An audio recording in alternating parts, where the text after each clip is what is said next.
In 1884, 14 European nations sat down in Berlin and redrawed an entire continent without a single African representative in the room. What happened there would reshape the world for the next century and beyond. The Berlin Conference, as historians call it, was convened by German Chancellor Otto von Bismarck.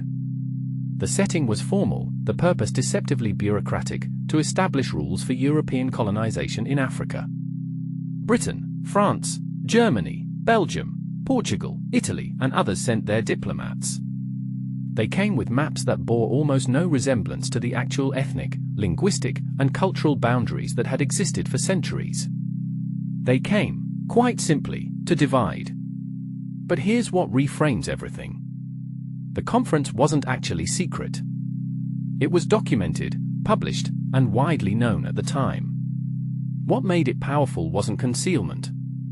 It was the sheer audacity of doing it openly, with international sanction. The General Act of the Berlin Conference, signed on February 26, 1885, was a published legal document.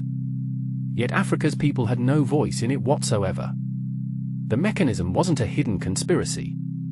It was institutional colonialism operating in plain sight, dressed in the language of international law. What historians have documented is the systematic principle that emerged. The conference established what became known as the principle of effective occupation. Essentially, whichever European power could physically claim territory fastest could keep it. This created a competitive scramble that accelerated exponentially. In 1880, Europeans directly controlled roughly 20% of Africa. By 1914, they controlled 90%. The conference didn't cause colonization. It weaponized it, transformed it into a regulated system, and made it seem legitimate. The borders drawn in Berlin ignored every human reality on the ground. They split ethnic groups across artificial lines. They forced disparate peoples into arbitrary nations. The mechanism was repeatable, scalable, and, critically, it could be justified through paperwork. This model would be replicated. When the Ottoman Empire was dismantled after World War I, the same approach carved up the Middle East. Colonial powers used the same institutional framework: conferences, treaties, lines on maps, legal documents that excluded the people most affected.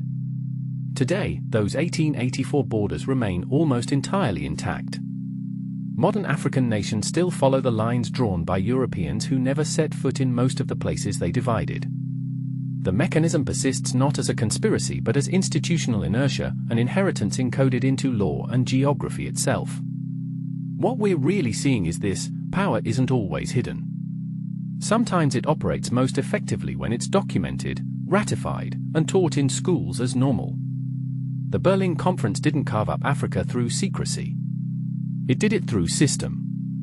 Next, we'll examine how the same institutional model shaped finance itself. That's in our video, Bretton Woods, When Banks Became Empires.